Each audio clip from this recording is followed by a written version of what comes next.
Hey guys, we are taking a look this week at digestive health, or I guess to put it in simple terms, we are talking about poop. We know what goes in must come out.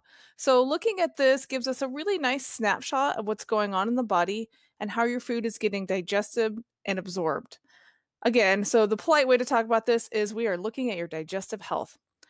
Our goal in doing this is to help you build a stronger gut, to reduce inflammation, and to help you absorb as many nutrients as possible from your food. But before we start taking a look at the different shapes and colors of your stools, did you know that your gut influences so many things? To just name a few, we know it influences your mood, your skin, your immune system. In fact, roughly 75% of your immune system is found in your gut, your metabolism, and your weight, just to name a few. If you ever want to take an interesting yet really entertaining look at just how crazy important your gut is, I recommend watching the documentary The Gut, Our Second Brain. It is really highly enlightening and actually, like I said, somewhat entertaining. Okay, so first up, our first question is how often do you go? If you're going once, twice, even possibly three times a day on a fairly regular basis, and when you're going, you feel that everything is fully out or evacuated, and the size and shape are right, then that's a really great sign. That means your body is doing its job and your digestion is fairly strong. So, 1 to 2 times a day is kind of the healthy area we want you to be in. If you are in a recent pattern of going more than 3 times a day, something is off and you're not absorbing as many nutrients as you need to. If this has been going on for a long time, it probably needs to be checked out, as you might have some type of issue, such as Crohn's, celiac, an infection, or IBS. Otherwise, the simple fix for this, if it's just a recent, development, it hasn't been ongoing, is to eat more fiber. You're going to find out that fiber is the answer to a lot of things, okay?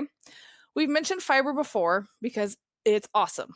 Most importantly, because it slows down digestion, which gives your body more time to absorb nutrients. The other thing it does is it adds bulk to your stool, and that helps stimulate peristaltic movement through the digestive tract. It's what gets those muscles to start contracting and moving things through. The other awesome thing that we've talked about with fiber is it makes you feel full and it doesn't have any calories, so it's just a super awesome thing, right? Again, if you are going too much, the other things to do are eliminate alcohol and eat prebiotic and probiotic rich foods. So, prebiotic rich foods are things like apples, sweet potatoes, carrots, and asparagus. Okay. Notice those are also all high in fiber. Those are going to help feed the good bacteria in your gut. And the probiotic rich foods, which will provide the bacteria, are foods like kombucha, kefir, kimchi, and sauerkraut, just to name a few. Okay, so that's if you are going possibly too much. But yikes, yikes, yikes. What if you're not going at all? Constipation can be a really big problem, especially as far as just absorption and your digestive tract moving the way that it should. So, the first step would be to make sure you are plenty hydrated. We've talked a lot about hydration. Drink water. You need that to help get things moving. Second, make sure that you're eating plenty of fiber filled foods. There's that fiber again, mainly vegetables and some fruit and some whole grains. Brussels sprouts and broccoli are excellent at helping move things along if you are experiencing constipation. If you don't love veggies, you can add your veggies to your smoothie and hide them. Maybe that's an easier way to get them in. We also recommend adding in a magnesium supplement as it can tend to have a laxative effect and get things moving. Okay, so we've talked about frequency. Next up, color. Color can vary depending on a variety of factors, but if your poop is brownish or greenish, like if you eat a lot of spinach, it will probably look more green. You're good. Remember, if you eat foods like beets, that's going to throw things way off, and you might have pink or red stools a couple of times, but there's no need to freak out if you know it's from eating beets. Some colors to worry about or tell us that something needs to change. If your stools are a pale, clayish color or kind of a yellow color, that's probably a sign that you are having difficulty digesting fatty foods. You're probably deficient in essential fatty acids, the good fats. So if that's the case, eat more essential fatty acids, and that would look like eating foods such as fish and avocados. Next up, if your stools are the color of red or black, that can be really concerning. Now, if you are taking an iron supplement, it's normal for your stools to be on the darker side, so there's no cause for alarm there. However, if you're not, then red or black can be a warning sign. That means there might be internal bleeding or a sign of E. coli. So that's pretty serious. So, what we really want to look at today for most of us is size and shape. And this one's fairly easy because you can reference what you're going to see here is the Bristol stool chart. So, first on the chart, we have separate hard lumps. Your poop kind of looks like rabbit pellets. You're probably constipated and your liver needs help. You need lots of fiber and you need water. A magnesium supplement is also good.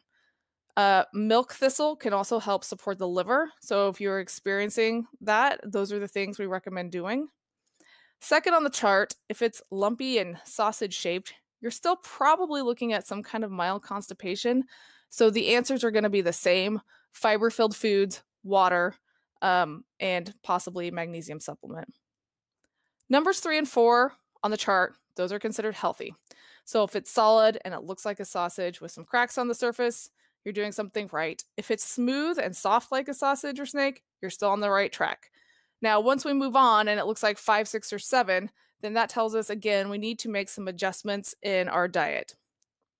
If it's soft blobs with clear cut edges, this tells us you're going to be shocked here. Eat more fiber and focus on increasing probiotic rich foods in your diet.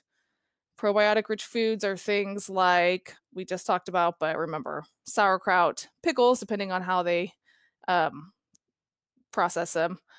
What else do we have going on? Kimchi, yogurt, kefir, those types of things. If it's mushy with ragged edges, we still kind of need to work on that same issue.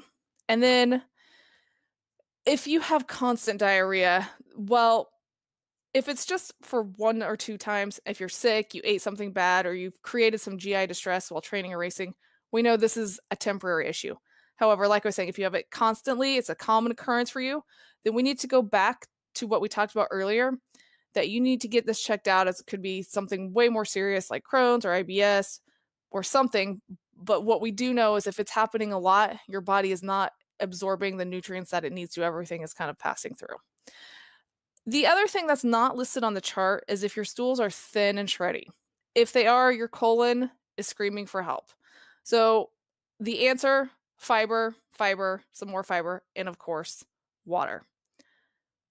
So that kind of covers size and shape. Some other things that you might want to take into consideration: if your stools generally float and they don't sink, that's a sign your body is not emulsifying fats properly. You have some kind of malabsorption going on. In this case, a good place to start is by taking the digestive enzyme lipase, which is the enzyme that helps break down fat, for a week or two and see where that puts you. So that's if it floats, because we want our stools to sink. If your stools frequently leave skid marks, that is a sign of too much mucus. This goes back to you need more fiber, you need foods high in enzymes in your diet. The other thing you need to do is reduce alcohol and dairy temporarily. And how are we going to add in more fiber? We're going to add in fruits, vegetables, whole grains, right? If this continues, then it probably should be checked out, because there might be a sign of gallbladder issues. So keep an eye on that. And then just a couple other things. If your stools are foul smelling more than normal, because I know, that can also be an indicator of malabsorption. So we know that we've taken kind of an in-depth look at poo, and I'm sure you can see there are some really key factors keeping your gut healthy. If we go back and review those 2 key factors, it's fiber and it's water. Eating a diet high in fiber and keeping yourself hydrated are the secret weapons to a healthy gut, a healthy glow, and a healthy mind. Okay, let me know if you guys have any questions, and thanks for watching.